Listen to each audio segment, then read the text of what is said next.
Kanalıma hoş geldiniz. Bugün yine birbirinden güzel orkidelerimle karşınızdayım. Orkidelere iyi bakıldığı zaman bende de gördüğünüz üzere aylarca çiçekli kalabilen bitkilerdir. Özellikle orkidelerinizin çiçeklenmesini teşvik etmek adına düzenli aralıklarla gübrelemelisiniz. Çünkü orkide toprağı klasik topraktan farklıdır ve bu yüzden her zaman sıvı gübreye ya da besine ihtiyaç duyar. Özellikle orkidelerde sıvı doğal besinleri kendiniz evde yapıp ayda bir kere vermeniz gerekiyor. Evde yapılan her bir besinin orkidelere ayrı bir faydası vardır. Kanalımda orkideler için ayda bir dönüşümlü olarak kullanabileceğiniz farklı sıvı bitki besinleri paylaşıyorum. Bunları ben dönüşümlü olarak ve düzenli bir şekilde veriyorum. Hepsini kesinlikle aynı anda vermiyorum. Bu yüzden orkidelerinize besin kullanırken mutlaka bir aralığınızın olması gerekiyor. Yani takip etmeniz gerekiyor. Eğer bir ay yumurta kabuğu suyu verdiyseniz diğer ay muz kabuğu suyu ve ondan sonraki ay pirinç suyu vermeniz gerekiyor. Ve mutlaka bu besin aralıklarında da normal saf su vermeniz gerekiyor. Yaz ayında orkidelerin çiçek dalı çıkarabilmesi için doğru sulama çok önemlidir. Orkide hangi sıklıkla ve nasıl sulanır? Bugün özellikle bunun tüm detaylarını sizlerle paylaşacağım. Öncesinde bir sıvı bitki besini tarifi vereceğim. Orkidelere sıvı bitki besinleri ne zaman verilmesi gerekiyor? Orkide çiçekliyken sıvı bitki besinleri verilir. Fakat dikkat etmeniz gereken çok sık aralıklarla vermemeniz gerekiyor. En yakın aralığı en az 20 gün olması gerekiyor. Ve diğer orkidenin besin verilmesi gereken zaman zarfı ise özellikle çiçeklerini döktükten sonra. Bu dönemde orkidenizin yeni çiçek dalı çıkarmasını desteklemek için orkidelerinize mutlaka 20 günde bir ya da ayda bir sıvı bitki besinleri verirseniz böylelikle daha hızlı bir şekilde çiçek dalı çıkaracaktır. Bugün ise yine sizlere orkidelerinize inanılmaz faydası olan başka bir sıvı bitki besininden bahsedeceğim. Bugünkü sıvı bitki besininde maden suyu kullanacağız. Yani diğer bir adı mineralli su. Özellikle maden suyu doğal çıkan bir su biliyorsunuz ve mineral olarak zengin yeraltı kaynaklarından elde edilen bir su ve içerisinde çözülmüş mineral tuzları, elementler ve gaz içerir. Bu yüzden maden suyunu kullanmadan önce kapağını açıp 24 saat dinlendirmemiz gerekiyor. Bu 24 saat sonunda maden suyundaki gaz da gitmiş olacak ve böylelikle orkidelerimiz için dinlenmiş olan maden suyunu kullanabiliriz. Maden suyu içerisinde mineraller, vitaminler ve proteinler vardır ve bunlar orkidenizin yeni çiçek dalı çıkarmasına, yeni yaprak ve yeni kök çıkarmasını destekler. Bu yüzden orkidelerinize vermenizi tavsiye ederim. Şimdi sizlere nasıl kullanacağımı da göstermek istiyorum. Bakın gördüğünüz üzere bir şişe maden suyunu bir çaydanlığın içerisine koydum ve üzerine 2 litre su ekleyeceğim. Ama sizlerin çiçek sayısı eğer az ise sadece 1 litre su da koyabilirsiniz. Yani bir şişeye 1 litre su ya da çiçek sayınız fazlaysa 2 litre su kullanabilirsiniz. Bunları karıştırıp orkideleriniz için bu suyu kullanabilirsiniz. Benim suyum yeterli gelmediği için üzerine biraz daha ekliyorum. Toplamda 2 litre su koymuş oldum. Şimdi maden suyunu çiçeklerimize nasıl vereceğimi de göstermek istiyorum. Maden suyu çiçeklere nasıl verilir? Su ile karıştırdıktan sonra her bir saksıya 5 yemek kaşığı kadar ben göz kararı koyuyorum. 5 yemek kaşığı olacak şekilde vermenizi tavsiye ederim. Verdiğiniz su eğer alttan çıkmaya başlıyorsa daha fazla su dökmenize gerek yok. Evet, bu şekilde bakın çiçeklerimin her birine vermeye çalışıyorum.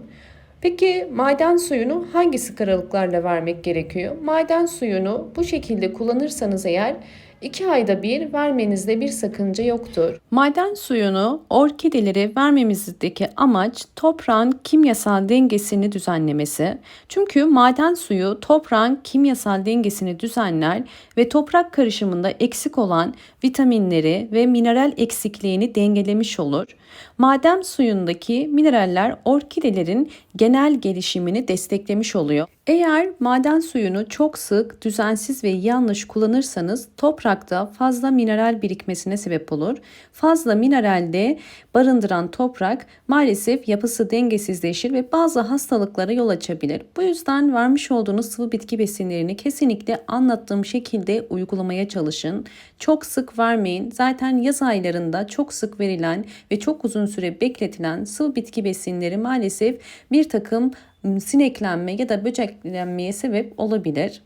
Özellikle maden suyu toprağın genel gelişimini de destekliyor ve orkidelerin yeni kök, yeni yaprak çıkarmasını destekliyor. Bakın görüyorsunuz, bol çiçekli olmasını desteklediği gibi bu şekilde bol bol yeni kökler çıkarmasını destekliyor ve bol bol yeni yapraklar çıkarmasına da yardımcı oluyor. Maden suyunu sadece orkidelere değil menekşelerinize de verebilirsiniz. Ama mineralli toprak sevmeyen bazı bitkiler de olabiliyor. Mesela kaktüs gibi, sukulent gibi çok fazla mineralli toprak sevmeyen tropik bitkilere vermenizi tavsiye etmem. Bu sebeple doğru çiçek bakımını yapmanız çok önemli. Mutlaka eğer çiçek besliyorsanız çiçekler hakkında gerekli bilgilere sahip olmak gerekir. Yoksa yapmış olduğumuz bir takım uygulamalar çiçeklerde yarar yerine zarar verebilir. İkinci aşama olarak orkidelerde doğru sulamadan bahsedeceğim. Öncesinde videomu buraya kadar izlediyseniz ve beğendiyseniz hemen beğen tuşuna basıp kanalıma da abone değilseniz eğer bana destek olmak için abone olabilir ve videolarımdan haberdar olmak için zil sesini açık konuma getirebilirsiniz. Orkidelerin çiçek dalı çıkarması tamamen yapmış olduğunuz doğru sulama ile bağlantılıdır. Orkide nasıl sulanır ve nasıl sulanmaz bunları göstereceğim. Eğer düzenli ve doğru bir sulama yapmıyorsanız orkideleriniz bu şekilde bol çiçekli olamaz. Orkidelerde sulama yaparken kesinlikle yapılmaması gereken teknikleri de sizlere şimdi göstereceğim. Bu teknikleri kesinlikle yapmamanızı tavsiye ediyorum. Bakın elimde böyle bir orkidem var. Hemen birinci teknik ile göstermek istiyorum. Orkideyi yukarıdan sulama. Orkideyi yukarıdan bu şekilde eğer suluyorsanız bu yanlış bir sulama tekniğidir. Bu şekilde orkide yaprakları direkt gördüğünüz üzere suyu çekiyor. Diğer ikinci sulama tekniği ise orkideyi çeşme altında yıkama. Bu şekilde de gördüğünüz gibi yaprak aralarına ve gövdeye tamamıyla su giriyor. Orkidenizi eğer bu şekilde sürekli suluyorsanız bu sulama sonucunda yaprak aralarında ve gövdede su biriktiği için kısa sürede orkidenizin yaprakları sararmaya başlar ve orkideniz mantar hastalığına yakalanır. Fazla sulama sonucu orkidenizin mantar olduğunu yapraklarındaki sararmalar, köklerdeki çürümeler ve özellikle çiçek dalının solmasından anlayabilirsiniz. Bu yaprak değişiklikleri yanlış sulamalar sonucu oluşur. Bu yüzden sulama yaparken mutlaka ama mutlaka orkidenin bakın bu gövde kısımlarını bir peçete ile kapatmanızı tavsiye ederim. Bu şekilde böylelikle sulama esnasında orkidenizin gövdesine su girmemiş olur ve böylelikle orkide yapraklarının arasında biriken fazla suyu da bir peçete ile almış oluyoruz. Hem üstten sulama tekniğinde hem de çeşme altında orkideyi yıkayarak sulama tekniğinde orkide ihtiyacı olan sudan çok daha fazlasını almış oluyor ve bu da orkidenin maalesef gövde çürümesine sebep oluyor. Orkideleri ne zaman sulamak gerekiyor ve hangi sıklıkla sulamak gerekiyor? Orkidenin suya ihtiyacın olduğunu nasıl anlayabiliriz? Şimdi sizlere bunun çok pratik yönteminden bahsedeceğim. Bildiğiniz üzere orkidelerde iki çeşit kök var. Bir bu şekilde hava kökleri, bir de saksı içerisindeki kökler. Bakın görüyorsunuz. Orkidenin suya ihtiyacının olduğunu her zaman saksı içindeki köklere bakarak yapıyoruz. Kesinlikle hava köklerine göre sulama yapmayın. Çünkü hava köklerinin rengi her zaman bu şekilde beyazdır. Eğer saksı içerisindeki kökler bakın bu şekilde yeşil renginde ise bu orkidenin suya ihtiyacı yoktur. Sulama yapmayın. Rengi, orkidenin kök rengi bize sulama zamanını gösteriyor. Eğer orkidenin kökleri bu şekilde beyaz ya da gri renginde ise orkidenin suya ihtiyacı var demektir ve orkidenizi mutlaka sulamanız gerekiyor. Eğer orkidenin kökleri bu şekilde beyaz ise daha fazla bekletmeden sulama yapın. Çok fazla bekletirseniz bu şekilde köklerinde çekilme olur. Hemen şimdi sizlere orkideleri doğru sulama tekniğini göstereceğim. Orkideleri sulama yaparken kesinlikle orkidenin gövde kısmına, yaprak aralarına su değmeyecek şekilde kenar kısmından suluyoruz. Alttan su bu şekilde gözüktüğü anda suyu durduruyorum. Yani toplamda 75 milim, yarım su bardağı kadar su dökmüş oldum. Her bir orkidenin suya olan ihtiyacı aslında yarım su bardağı kadardır. Daha fazla sulamanıza gerek yok. Ve mutlaka bakın kenar kısmından sulamaya çalışın. Kesinlikle gövde kısmına doğru suyu dökmemeye çalışın. Bu çok önemli bir püf nokta. Suyun içerisinde bekledikçe bakın görüyorsunuz kök rengi değişmeye başlıyor. Videomu eğer buraya kadar izlediyseniz ve beğendiyseniz hemen beğen tuşuna basıp kanalıma da eğer abone değilseniz bana destek olmak için abone olabilirsiniz.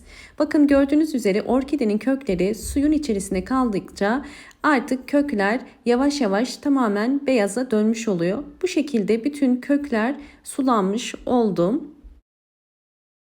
Sulama sonucunda saksı içindeki kökler yeşil iken bakın hava kökleri halen beyaz ve gri. Bu yüzden sulamayı kesinlikle sadece saksı dışındaki köklere bakarak yapın. Sol taraftaki sulanmamış orkide, sağ taraftaki ise bakın sulanan orkide yeşil. Bu şekilde de arasındaki farkı görebilirsiniz.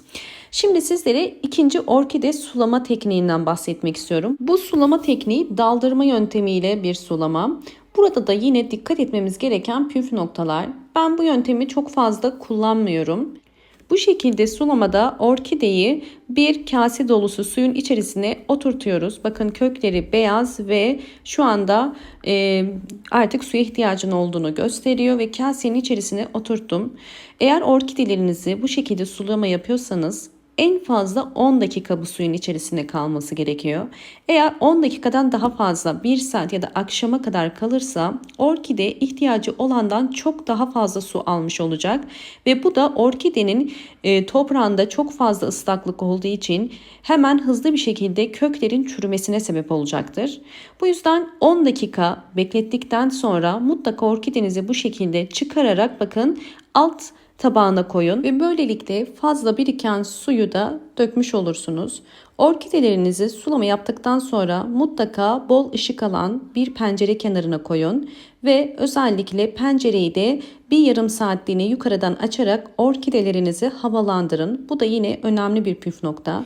Doğru sulama sonucunda orkideleriniz bu şekilde bol bol yeni kökler, aktif kökler ve özellikle sağlıklı köklere sahip olur. Doğru sulama hem kökleri etkilediği gibi hem de orkidenin yeni yapraklar ve sağlıklı yapraklara, daha parlak, daha canlı yapraklara sahip olmasına, orkidelerinizin bol bol çiçek dalı çıkarmasına yardımcı olur. Umarım bu anlattığım bütün püf noktalar sizler için faydalı olmuştur. Eğer videomu buraya kadar izlediyseniz ve beğendiyseniz hemen beğen tuşuna basıp kanalıma da abone değilseniz bana destek olmak için abone olabilirsiniz. Bol bol yorumlar yapıp yorumlar kısmına da sorularınız varsa sorularınızı eklemeyi unutmayın. Eğer yeni videolarımdan haberdar olmak istiyorsanız sağ köşedeki zil sesini açık konuma getirmeyi unutmayın. Zil sesini açık konuma getirirseniz bütün yeni videolarımdan haberdar olabilirsiniz. Hoşça kalın, sağlıkla kalın.